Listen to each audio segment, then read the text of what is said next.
करीब 22,000 बार सांस लेते हैं। कभी गिना नहीं ना।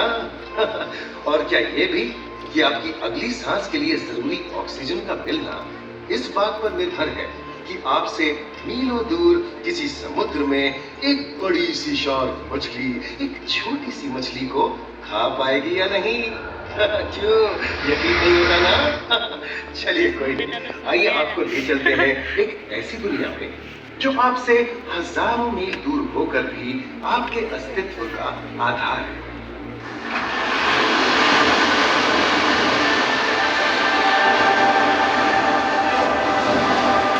ये महासागर है, मीलों दूर तक फैला हमारे जीवन का केंद्र, जिसका पानी हर देश की सीमा से परे है।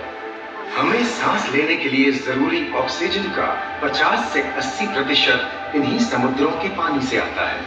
ये भी कह सकते हैं कि ये सागर एक विशाल संयुक्त परिवार की तरह है, जिसमें ये सभी जीव एक ही घर में रहते हैं, जैसे मछलियां, mollusc, dolphin, seal, walrus, crustacean, bacteria, समुद्री एनिमोनी और हाँ, ब्लू व्हेल भी, जो पृथ्वी का सबसे बड़ा जीव माना जाता है। और जंतु ही नहीं, इन समुद्रों में पौधों की भी लाखों प्रजातियां पाई जाती हैं। इन विशाल समंदरों का पानी हमारी पृथ्वी का लगभग 3/4 हिस्सा है। इस धरती पर 5 बड़े महासागर हैं: आर्कटिक, अटलांटिक, हिंद, प्रशांत और दक्षिणी महासागर। ये सागर इतने महत्वपूर्ण हैं कि इनका तापमान और लहरें दुनिया के हर हिस्से के मौसम पर असर डालते हैं, चाहे वो मौसम कितना ही खतरनाक क्यों ना हो। हमारी ही तरह पानी के नीचे पनपता हर जीवन सूरज की रोशनी पर निर्भर है। जी हाँ जनाब, सिर्फ ये जंतु, मछलियां, पेड़ पौधे ही नहीं, बल्कि बैक्टीरिया जैसे सूक्ष्म जीव भी सूरज से ऊर्जा पाकर खिलखिला उठते हैं। ये देखो मिस्टर ऊदबिलाव, कितने मजे ले रहा है। देखा इसे, अपने चेहरे की पोजीशन ऐसे बदल रहा है जैसे किसी स्पा में स्टीम ले रहा हो। और वो चली मैडम व्हेल इठलाते हुए सनबाथ लेने। और ये जोकर मछली यानी क्लाउन फिश, ये तो गाना भी गाती है भाई, बिना किसी सुरताल के। हाँ, ये रात समुद्री जानती है, और कोई खतरा महसूस होने पर ये कभी गुर्राती है और कभी चहकती है। क्लाउन फिश है ना। और ये डॉल्फिन हमारे स्मार्टफोन से भी ज्यादा स्मार्ट है। ये अपनी आवाज का इस्तेमाल सोनार की तरह करके एकदम सही दिशा में तैरती और एक दूसरे को संदेश भेजती है। जी हाँ, ईमेल या व्हाट्सएप से भी तेज। निर्मला चट्टानें यानी कोरल रीफ दुनिया की सबसे विविध इकोसिस्टम्स में से है। इन चट्टानों को अक्सर समुद्र के वर्षावन कहा गया है। आई, समुद्र में वर्षा, अजीब बात है ना। अरे दरअसल इनका नाम इनके आसपास बसे इन जीवों की विविधता के कारण पड़ा है। इनमें से कुछ गूंगे गर्म उथले समुद्र में, तो कुछ ठंडी अंधेरी गहराइयों में रहकर हमारे इकोसिस्टम के संतुलन को बनाए रखते हैं। पौधे हमारे इकोसिस्टम का एक बहुत ही महत्वपूर्ण हिस्सा है और पानी में ऑक्सीजन का सबसे बड़ा स्रोत है। इस नीले पानी में मौजूद कई पौधों में से एक बहुत ही महत्वपूर्ण पौधा है फाइटोप्लैंक्टन, जो पूरी दुनिया की ऑक्सीजन की जरूरत का लगभग 50% बनाकर हमारा अस्तित्व बनाए रखता है। इन समुद्रों में पहुंचने वाली सूरज की रोशनी की मात्रा के हिसाब से उन्हें 3 क्षेत्रों या परतों में बांटा गया है। सतह के सबसे नजदीक वाली परत को यूफोटिक जोन या सनलाइट जोन कहा जाता है। जाहिर है कि यहाँ सूरज की सबसे ज्यादा रोशनी पहुंचती है और 90% समुद्री जीवन इसी परत में मौजूद है। अगली गहरी परत को डिस्पोटिक जोन या ट्वाइलाइट जोन कहा जाता है। इस परत तक सूरज की सिर्फ 1% रोशनी पहुंचती है, जो पौधों के जिंदा रहने के लिए काफी नहीं है। तीसरी और सबसे गहरी परत एफोटिक जोन या मिडनाइट जोन है। यहाँ सूरज की रोशनी बिल्कुल नहीं पहुंचती। ये परत पूरी तरह से अंधेरी और ठंडी होती है, बिल्कुल किसी हॉरर मूवी के सीन जैसे। ये कई जगह पर इतनी गहरी होती है कि यहाँ आसानी से माउंट एवरेस्ट जैसे ऊंचे पहाड़ भी समा सकते हैं। और इसकी सबसे गहरी जगह है प्रशांत महासागर में मरियाना ट्रेंच।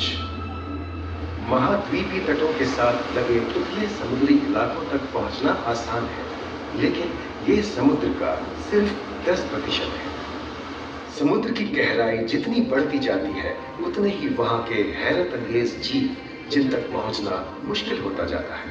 ये समुद्री जीव पहले तो अपनी खूबसूरती से आपको छलते हैं और फिर अचानक एक खतरनाक रूप ले लेते हैं जिनसे बचना मुश्किल ही नहीं नामुमकिन है।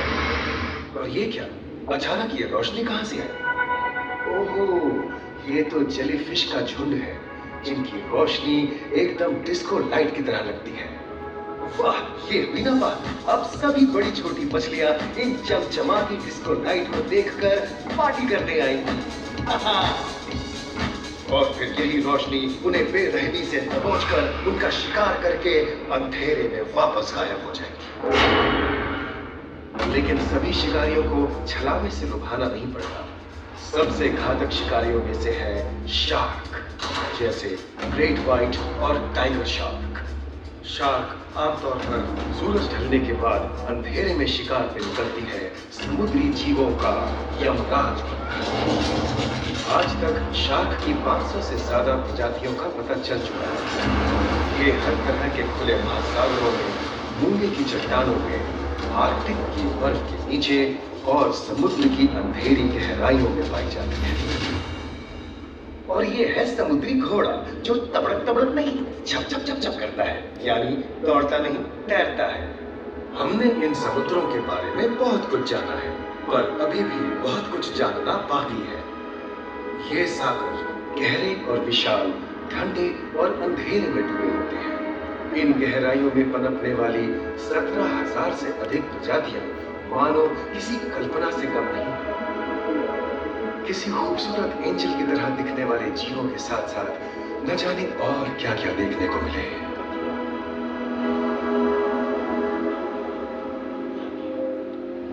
इन विशाल सागरों के इकोसिस्टम इनके बाहर तक फैले हैं। खारे पानी की खाड़ियां, समुद्रों, समुद्र तटों और नमकीन दलदली इलाकों तक। मानव जाति दशकों से प्लास्टिक, जहरीले रसायन, तेल और ऐसी कई चीजों को पानी में बहाकर समुद्रों को नुकसान पहुंचा रही है। कई समुद्री जीवों या मछलियों की दर्दनाक मौत और उनकी इस तड़प का जिम्मेदार हमारी मानव जाति ही है। पिछले कुछ दशकों में वैज्ञानिक पैमाने पर सामने आए खतरों में से एक बड़ा जलवायु परिवर्तन है, जिससे महासागर गर्म हो रहे हैं और ग्रीन हाउस गैसों की अधिकता और ऑक्सीजन की कमी के कारण इन समुद्रों का अम्लीकरण हो रहा है। सागरों के इस तरह गर्म होने से पानी का स्तर बढ़ गया है और बर्फ की चादर पिघल रही है। इस विनाशकारी बदलाव के परिणाम स्वरूप समुद्री जीवन खत्म हो रहा है और पूरे इकोसिस्टम के लिए ऐसे खतरनाक हालात हम ही पैदा कर रहे हैं। हमारी आने वाली पीढ़ी का भविष्य इस बात पर निर्भर करता है कि क्या हम आज अपने निजी जीवन से प्लास्टिक को हटाने जैसा छोटा कदम उठा सकते हैं, या फिर हम बड़े स्तर पर सख्त नियम बनाकर उन्हें लागू करें, जिससे समुद्री संसाधनों का दोहन और प्रदूषण कम हो। याद रखिए, बात हमारे अस्तित्व की है, तो बदलाव की शुरुआत भी हमें ही करनी है।